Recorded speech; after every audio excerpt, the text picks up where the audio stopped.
Kita akan lanjutkan pagi ini, masih sama tuh, masih berbicara tentang macam-macam kebutuhan. Saya coba share dulu tentang kalau kemarin menurut intensitas kegunaannya itu ada kebutuhan primer yang kebutuhan utama ya harus dipenuhi, lalu ada kebutuhan sekunder ya, kebutuhan yang harus dipenuhi setelah terpenuhinya kebutuhan primer demi mencapai kehidupan yang lebih baik, dan ketiga kebutuhan tersier atau biasanya kebutuhan akan barang-barang mewah. Nah, selanjutnya, aduh, belum juga. Ya, sambil tunggu ya, sabar.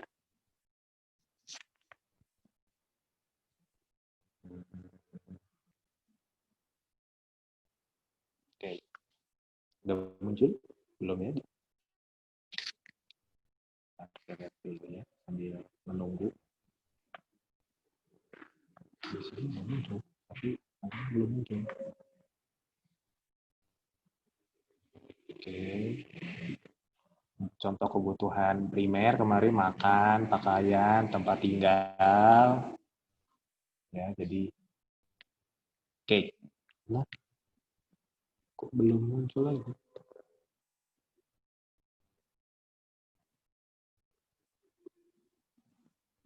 Oke, sabar ya. Memiliki ada kebutuhan sekunder, kebutuhan mewah itu mobil mewah, perhiasan, villa mewah dan sebagainya. Nah, yang akan kita bahas pagi ini itu kebutuhan berdasarkan subjek yang membutuhkan. Makanya tadi saya awali dengan pertanyaan seperti tadi kan, kalau misalkan saya kasih uang sejumlah sekian, apa yang akan kalian lakukan? Karena tiap subjek itu punya kebutuhan yang berbeda-beda. Oke? Nah, sudah muncul. Kebutuhan berdasarkan subjek yang membutuhkan. Yang pertama, itu kebutuhan individu. Nah, kalau di ekonomi, yang namanya individu itu berarti orang perorangan atau masing-masing pribadi istilahnya gitu ya. Itu yang disebut dengan individu. Jadi yang pertama berdasarkan subjek yang membutuhkan itu individu, berdasarkan individunya. Loh, kok jadi ngeblank? Kok jadi ngeblank? Nah. Nah, sip. Yang pertama kebutuhan individu, kebutuhan yang berhubungan dengan berbagai individu yang berbeda. Nih contohnya, di sini ada kalau kalian sebagai seorang siswa atau pelajar, nah kebutuhannya tadi nih contoh yang Aster punya, beli buku untuk menunjang pembelajaran. Nah, ini kan beda nih, seorang pelajar kebutuhannya beda. Saya orang yang bekerja pasti kan punya kebutuhan individu yang berbeda. Kalau saya bukan buku cetak yang saya perlu, tapi buku-buku sumber informasi untuk mengajar kalian. Beda tuh, dari jenis bukunya aja udah beda tuh. Ya, nah, karena kebutuhan individu pasti berbeda-beda. Lalu yang kedua itu berdasarkan kebutuhan umum. Kebutuhan yang berhubungan dengan masyarakat atau disebut juga kebutuhan sosial. Nih contohnya jalan raya. Itu kan dibutuhkan tuh oleh semua orang kan. Kita mau pergi-pergi kan perlu jalan, perlu namanya jalan raya. Kalau kita mau pakai kendaraan, pakai mobil, pakai motor, tetap harus ada yang namanya jalan raya. Ya bingung juga kalau kita nggak ada jalan raya mau gimana? Keluar rumah semua gitu kan nggak mungkin. Ya, masa kalian mau datang ke sekolah gitu harus naik genteng orang dulu, nggak mungkin kan? Nah, ini kebutuhan sosial atau yang berhubungan dengan masyarakat banyak. Selain itu, kebutuhan yang berhubungan dengan kebutuhan umum ini atau berhubungan dengan masyarakat banyak, itu listrik nih. Jaringan listrik, semua orang perlu, semua orang butuh. Ya, apalagi kalau kita tinggal di Bandar Lampung ini kan bisa hampir tiap hari kan mati lampu ini kan. Nah, ini juga dibutuhkan. Ini termasuk kebutuhan umum. Jadi ada kebutuhan individu, ada kebutuhan umum. Nah, yang berikutnya itu ada kebutuhan berdasarkan waktu. Yang pertama, ada kebutuhan sekarang. Artinya, kebutuhan sekarang itu ya harus dipenuhi saat ini juga, tidak bisa ditunda. Contoh, kalau di gambar ini kan saya kasih ilustrasi orang yang sakit tuh harus segera berobat atau dirawat di rumah sakit. Ya, contohnya kalian misalkan sakit nih, ya masa mau diamin terus kan? Udahlah nanti juga mungkin sembuh sendiri gitu. Ya mungkin kalau misalkan sakitnya sakit ringan, nanti dibiarkan sendiri dengan istirahat cukup, mungkin bisa juga tuh sembuh sendiri. Tapi ada sakit penyakit yang memang nggak bisa ditunda pengobatannya. Contoh misalkan kalian kena amit-amit ya, amit-amit gitu kan. Kena usus buntu, udah sakit tuh perutnya tuh. Di bagian perut udah sakit banget tuh. Udah sakitnya benar-benar sakit banget. Masa kalian tunggu nanti aja, nanti juga sembuh sendiri? Nggak bisa. Kalau sakit usus buntu mau nggak mau saat itu harus ke rumah sakit, dioperasi langsung saat itu juga. Karena berhubungan dengan nyawa. Nah, contohnya ini ya. Kalau kebutuhan sekarang ya memang harus dipenuhi saat ini juga. Ya, kalau sakit ya mau nggak mau harus ke dokter. Ya. Lalu kebutuhan berdasarkan waktu yang kedua itu tidak cuma saat ini, tapi kebutuhan masa mendatang atau masa depan. Nah, kebutuhan yang dirancang atau direncanakan untuk terpenuhi di masa depan. Ya, jadi kalau di sini contohnya tadi kalian juga kan kalau misalkan ada uang, kalian lebih baik nabung tuh. Kira-kira buat nanti buat nama uang kuliah.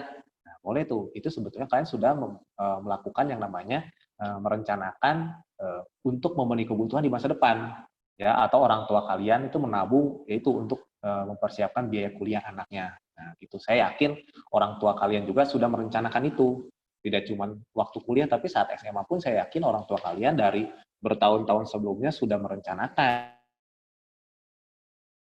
Kuliah kan biayanya besar ya, bukan biaya yang kecil. Jadi pasti orang tua kalian juga bisa bukan bisa, tapi harus merencanakan keuangannya. Karena itu merupakan kebutuhan di masa yang mendatang, bukan saat ini. Lalu ada lagi bermacam-macam kebutuhan nih. Yang keempat, berdasarkan sifat pemenuhan kebutuhan.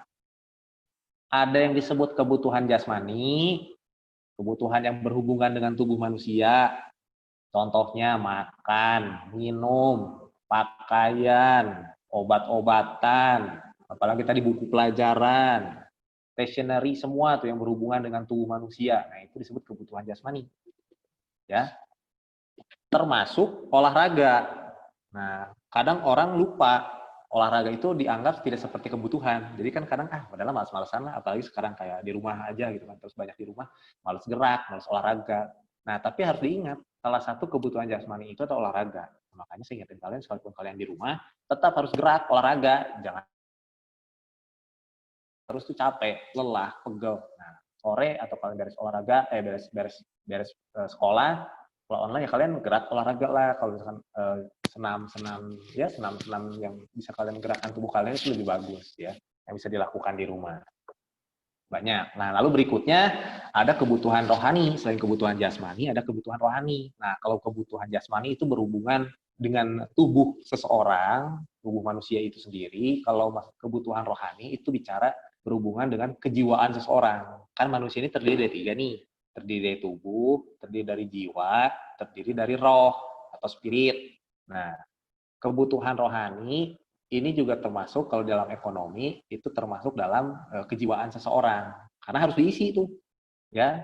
Kalau kita bicara kerohanian itu harus diisi ya. Malah ada satu penelitian yang mengungkapkan bahwa ternyata manusia itu dalam jiwanya itu ada satu spot kosong yang tidak bisa diisi oleh apapun, tidak bisa diisi oleh kebutuhan jasmani apapun, tapi itu harus diisi dengan kebutuhan rohani, artinya yang berhubungan dengan ketuhanan, entah itu baca kitab suci, beribadah, berdoa, dan mendekatkan diri kepada Tuhan. Nah, itu salah satunya. Tapi di luar itu banyak juga yang berhubungan dengan kejiwaan seseorang. Kayak misalkan pelatihan. Kalau misalkan dia bekerja, dia perlu pelatihan nih. Dia perlu menambah keahlian kerjanya. Nah, itu juga berhubungan dengan kebutuhan rohani seseorang. Ya, motivasi. Kadang kan atau memotivasi teman kalian nih, lagi sedih, lagi apa. Nah, itu kan dibutuhkan untuk jiwa kita kan. Atau refreshing. Perlu nih yang namanya penyegaran, belajar seharian dari pagi sampai sore, Senin sampai Jumat, tambah PR, tugas, kuis, stres, pusing, mumet kepalanya. Nah, itu perlu tuh refreshing. Entah itu kalian nonton TV, entah itu kalian berolahraga, bermain bola, atau misalkan kalian ngobrol sama temen, atau misalkan melakukan hal-hal yang menyenangkan diri kalian, jiwa kalian. Nah, itu sebetulnya termasuk kebutuhan juga, ya. Nah, itulah berbagai macam kebutuhan. Jadi dari yang pertama kebutuhan berdasarkan intensitasnya, jadi semua kebutuhan ini tidak terbatas, nggak ada terbatas. Kebutuhan ini akan berakhir ketika kalian meninggal. Ketika kalian ada di dalam kuburan, nah itu udah nggak ada yang namanya kebutuhan. Tapi selama kalian masih hidup, yang namanya kebutuhan ini tidak terbatas. Ya, berdasarkan intensitasnya, kebutuhan primer, sekunder, dan tersier. Berdasarkan subjek yang membutuhkan, ada kebutuhan individu, ada kebutuhan umum, atau masyarakat banyak. Lalu yang ketiga, kebutuhan berdasarkan waktu. Ada kebutuhan untuk sekarang, dan ada kebutuhan untuk masa mendatang. Dan yang terakhir, keempat, ada berdasarkan sifat pemenuhan kebutuhannya. Kebutuhan jasmani dan kebutuhan rohani. Nah, ini mengenai macam-macam kebutuhan. Ya, jadi dari sini kita bisa lihat apa sih yang mempengaruhi atau faktor-faktor apa saja yang mempengaruhi pemenuhan kebutuhan seseorang. Jadi kalian juga bisa lihat di buku itu ada tuh di halaman 20 dan 21. Yang pertama itu lingkungan alam. Jadi yang pertama yang mempengaruhi kebutuhan seseorang dari 4 macam tadi ya, itu juga dipengaruhi oleh lingkungan alamnya. Ya, jadi contohnya orang yang tinggal di pegunungan atau dataran tinggi, itu pasti kebutuhannya beda dengan orang yang tinggal di dataran rendah, yang di pantai gitu kan, atau misalkan di tepi laut. Nah, itu beda tuh kebutuhannya, karena lingkungan alamnya berbeda, pekerjaannya pun berbeda. Kalau banyak orang tinggal dekat pantai kan pasti banyak nelayan. Kan nggak mungkin nelayan tinggal di pegunungan, nggak ada. Ya, tapi kalau misalkan yang di daerah dataran tinggi atau di pegunungan, pekerjaannya pun beda tuh. Mungkin dia akan bertani, bercocok tanam, beternak. Nah, itu sudah membedakan tuh kebutuhannya dari sisi lingkungan alam, ya, tempat mereka tinggal dan kondisinya seperti apa. Kalau misalkan nelayan, ya butuhnya kan jaring, butuhnya perlengkapan untuk melaut, ya. Kalau misalkan petani kan nggak butuh peralatan untuk melaut, dia butuhnya peralatan dan perlengkapan untuk bercocok tanam. Lalu yang kedua, faktor yang mempengaruhi pemenuhan kebutuhan itu kan selain lingkungan alam ada yang namanya peradaban. Peradaban. Jadi peradaban ini kan terbentuk lama tuh, nggak cuma sehari dua hari tuh. Peradaban juga ini yang mempengaruhi kebutuhan seseorang. Jadi biasanya kalau misalkan peradaban sebuah daerah lah ya, itu sudah maju, artinya udah ada teknologi, udah banyak mesin yang digunakan, itu kebutuhannya pasti berbeda dengan kebutuhan yang lokasinya itu atau peradaban masyarakatnya itu masih tertinggal, kayak masih di dalam hutan, kayak suku-suku daerah itu kan yang masih tinggal di pedalaman, itu pasti beda kebutuhannya. Ya, peradaban juga mempengaruhi, ya.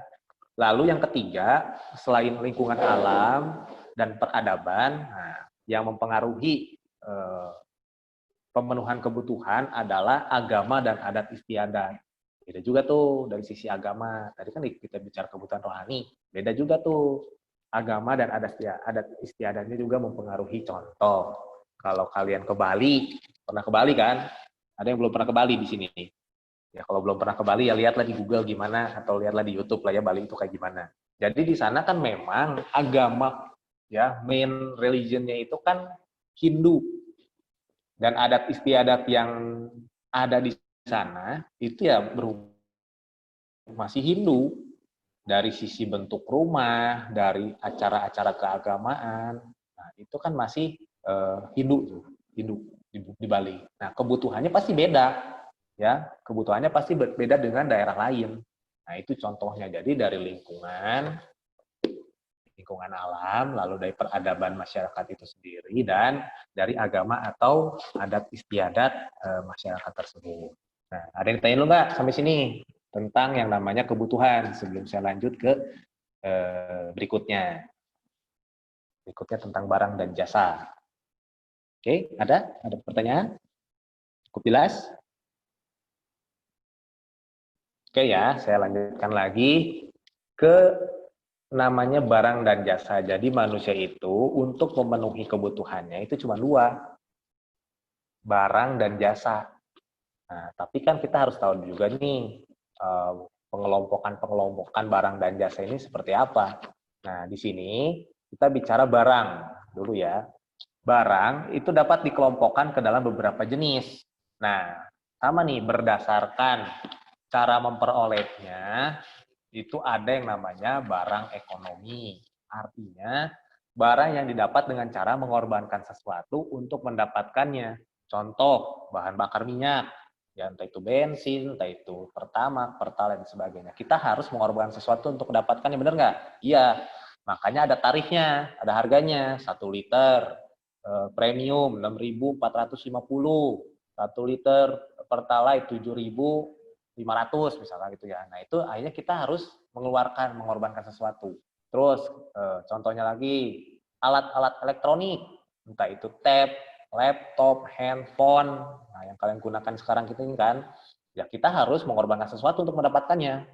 Kan beli nggak pakai daun, atau beli pakai batu, enggak kan?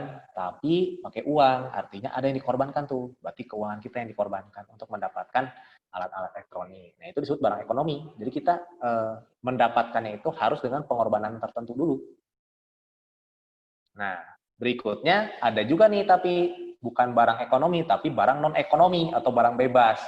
Barang yang bisa didapat tanpa pengorbanan atau biaya. Nah, contohnya di sini nih, sinar matahari.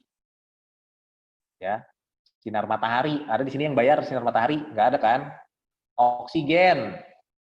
Oksigen yang kita hirup tiap pagi nih, udara yang kita hirup setiap hari. Bayar nggak? Nggak kan? Nah, itu barang non-ekonomi. Ya, kecuali kalau kamu beli tabung oksigen di rumah sakit, ya itu bayar. Tapi kalau kita bangun masih sehat lagi, bisa menghirup udara segar, masih bisa menghirup nafas dengan baik, ya itu termasuk tanpa pengorbanan. Ya. Nah, lalu berdasarkan kepentingannya, ya, ada barang inferior, barang yang pemakaiannya ditambah ke lebih bagus jika pendapatan bertambah dan sebaliknya. Apa nih maksudnya? Contoh, barang inferior itu kan barang yang pemakaiannya ditambah ke lebih bagus jika pendapatan bertambah atau sebaliknya. Artinya kalau pendapatannya berkurang, dia bisa mengurangi juga atau dikurangi. Nah, contohnya di sini adalah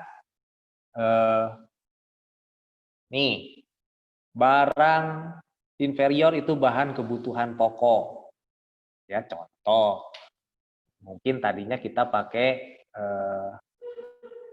apa ya? Kita bicara tentang merek tertentu lah ya, merek-merek tertentu. Kan tadinya mungkin pakai barang yang mungkin tidak bermerek. Tapi karena kita punya duit, sekarang punya pendapatannya bertambah, boleh dong kita beli barang yang lebih bermerek. Nah, itu tuh contohnya itu barang inferior. Terus misalkan tadinya, aduh, karena pendapatan kita pas-pasan, kita cuma bisa beli beras ya, cuma pas untuk 1 bulan aja nih. Ya, kita nggak bisa stok barang, kita nggak bisa beli lebih. Karena pendapatan kita bertambah, nah kita bisa beli tuh beras, bisa nambah beras supaya kebutuhan untuk 1 bulan ke depan itu sudah terpenuhi. Nah itu, ya itu juga sama tuh. Atau misalkan nih pendapatan kita berkurang, biasanya kita mengkonsumsi beras, makan beras lah ya, bukan makan beras ya, artinya konsumsi beras yang dimasak jadi nasi. Karena pendapatannya berkurang, ya mungkin karena di PHK dan lain sebagainya, tapi kan kita tetap harus makan tuh, harus memenuhi kebutuhan kita. Nah, ada barang pengganti tuh yang lebih murah dari beras. Orang bisa ganti jadi singkong, ubi, nah itu bisa tuh. Nah, itu barang inferior. Nah, ada juga barang esensial, barang yang sangat diperlukan untuk memenuhi kebutuhan dan permintaannya tidak signifikan dipengaruhi oleh tingkat pendapatan. Nah, contohnya kalau di situ tuh, tahu nggak di sini ini apa nih? Ini busi motor atau busi mobil. Nah, ini sebenarnya tidak signifikan tuh artinya tidak perubahannya tidak terasa lah artinya ya, tidak dipengaruhi oleh tingkat pendapatan. Contohnya kalau saya naik motor nih, kan saya pakai motor. Kalau misalkan kadang motor itu suka mogok terus udah dibeli segala macam mogok, ternyata businya itu udah jelek, harus diganti. Nah, sebetulnya pendapatan saya seberapapun, ya saya akan ganti busi, ya busi aja terserah, mau yang asli boleh, yang palsu juga boleh, sama-sama aja. Yang penting bisa dipakai. Ya, toh yang asli dan palsu juga harganya nggak beda jauh. Nah, ini tuh contohnya tuh barang esensial. Contoh kalau di sini kan busi motor tuh, ya. Lalu berikutnya ada barang normal. Selain barang inferior, barang esensial, ada barang normal. Barang yang permintaannya bertambah saat pendapatan meningkat. Nanti kita belajar nih hukum permintaan, hukum penawaran. Contohnya alat komunikasi, ya, barang yang permintaannya bertambah saat pendapatan meningkat dan sebaliknya. Contoh tadinya kan nggak punya HP, pengen punya HP supaya bisa WhatsApp, bisa Instagram dan sebagainya kan. Yang tadinya mungkin naik angkutan umum atau naik sepeda lah ya gitu kan untuk melakukan aktivitasnya, transportasinya, karena pendapatannya bertambah dia bisa tuh beli motor walaupun mungkin dengan sistem kredit. Nah, itu jadi barang normal tuh biasanya berhubungan dengan permintaan barang tersebut akan bertambah kalau pendapatannya bertambah kayak gitu.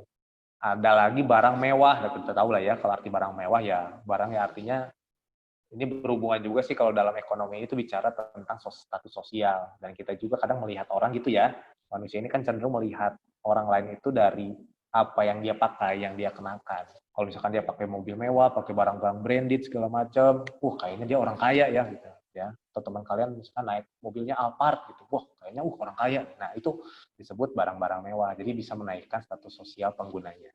Tapi jangan sampai kalian salah prioritas ya. Cuman karena demi status sosial, demi gengsi sosial, kalian gengsi nih. Jadi yang kemarin saya bilang, kebutuhan primer kalian belum terpenuhi, kebutuhan sekunder pun kalian tidak terpenuhi, malah kalian menggunakan pendapatan kalian atau memenuhi kebutuhannya ini demi status sosial. Akhirnya yang ada apa? Kalian berhutang nanti, kelilit utang lah, punya utang dan sebagainya. Ya, jangan lah, makanya juga kita belajar tentang yang namanya skala prioritas. Oke ya. Nah, berikutnya juga sama nih, ada berdasarkan cara penggunaannya. Nanti nggak apa-apa, PowerPoint-nya saya share juga semua ya. Ada barang pribadi, barang yang dimiliki dan digunakan oleh individu atau perorangan, contohnya baju, ya yang kita kenakan itu kan barang pribadi tuh. Nggak mungkin lah kita kasih orang, kasih pinjam orang juga, kadang kita kasih pinjam orang kan agak risih kan. Ada barang publik, barang yang digunakan untuk kepentingan umum, atau masyarakat umum, misalkan angkutan umum dan sebagainya. Oke ya, mungkin cukup nih udah tinggal less than 1 minute, masih banyak nih. Jadi kita sudahin dulu saja ya sampai sini ya. Nanti kita lanjut di pertemuan selanjutnya aja masih mengenai barang dan jasa. Oke, ada pertanyaan sampai sini? Cukup jelas? Kalau nggak ada pertanyaan, nanti kita ketemu lagi di pertemuan selanjutnya. Oke? Sampai jumpa hari apa kita Kamis ya? Hari Kamis ya. Ya, semoga tetap sehat, ya tetap jaga kesehatan.